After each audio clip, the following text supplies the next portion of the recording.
What led thousands to be burned at the stake? How did the fear of witches consume an entire continent and turn neighbor against neighbor? Today, we're uncovering the chilling history of the witch hunts that swept across Europe, where paranoia, fear, and superstition reigned supreme. Imagine walking through the narrow cobblestone streets of a medieval European village. The air is thick with the smell of burning wood, and the whispers of fearful townsfolk echo through the alleyways. It's the 15th century, and a dark shadow is spreading across the continent.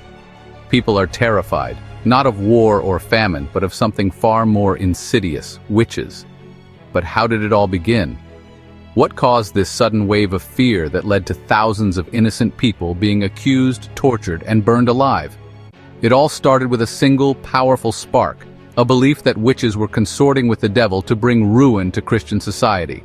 The catalyst was Pope Innocent VIII's papal bull, issued in 1484, which declared that witchcraft was real and that witches were a grave threat to the church. This decree ignited the flames of hysteria, leading to the infamous Malleus Maleficarum, or Hammer of Witches, a manual that would become the go-to guide for witch hunters across Europe. But was it truly about witches, or was there something far more sinister at play? As the fear of witches spread, so did the brutality.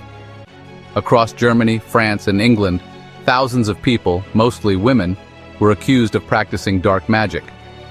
But here's the shocking truth. Many of those accused were not witches at all. They were scapegoats, chosen to satisfy the fears of a society that needed someone to blame. In some towns, simply owning a black cat, brewing herbal remedies, or even having a mole or birthmark could lead to accusations of witchcraft. Once accused, there was little hope of proving one's innocence. The trials were rigged, and confessions were often extracted through excruciating torture. One of the most common methods was the swimming test. Accused witches were bound and thrown into water. If they floated, it was seen as proof of guilt, and they were executed. If they sank, well, they were declared innocent, but often drowned in the process. But who were the real targets of these witch hunts? And why did this madness continue for over 2 centuries? To truly understand the witch hunts, we must look beyond superstition. The truth is, these brutal persecutions were driven by far more than just religious fear. The hunts served political, social, and economic agendas. For the church and state authorities, the witch hunts were a convenient way to consolidate power. Accusing someone of witchcraft was a powerful tool to eliminate enemies, silence dissenters, or seize property. In some cases, wealthy widows were targeted simply to strip them of their land and possessions. But it wasn't just the powerful who were complicit. Ordinary people, neighbors, friends, even family members, were swept up in the hysteria. In communities where resources were scarce, accusing someone of witchcraft became a way to settle old grudges or gain favor with the authorities. As the years went by, the witch hunts became more organized. Witch-finders like Matthew Hopkins in England and Heinrich Kramer in Germany profited from the trials, earning money for every so-called witch they exposed. The more they found, the richer they became. But as the flames of the witch hunts burned higher, the cries of the innocent grew louder. Was there any hope of stopping the madness?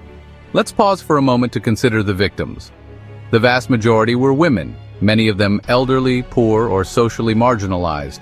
These women were often healers, midwives, or simply people who didn't fit neatly into society's expectations. They were labeled as witches not because of their actions, but because they were different. One of the most haunting cases was that of Anna Goldie, the so-called Last Witch of Switzerland. In 1782, she was accused of bewitching a child. Despite the Enlightenment ideals spreading across Europe at the time, Anna was tortured and executed, marking one of the final chapters of the witch hunts. But why did it take so long for people to realize that the witch hunts were built on lies and fear? How did an entire continent become gripped by a dark obsession that lasted for centuries? The answer lies in the shifting tides of history. By the late 17th century, the tide began to turn. Scholars and scientists started to question the validity of witch trials, and the Enlightenment brought a new era of reason and skepticism. The witch hunts slowly came to an end, but the scars they left behind would never fully heal. The story of the witch hunts is a sobering reminder of how fear and ignorance can lead to unimaginable cruelty. But here's the question: could it happen again? Even today, echoes of this dark history can be seen in modern-day witch hunts, where fear, misinformation, and scapegoating still drive people to commit terrible acts. As we reflect on this dark chapter, perhaps the true lesson of the witch hunts is this. In our search for enemies, we often become our own worst nightmare.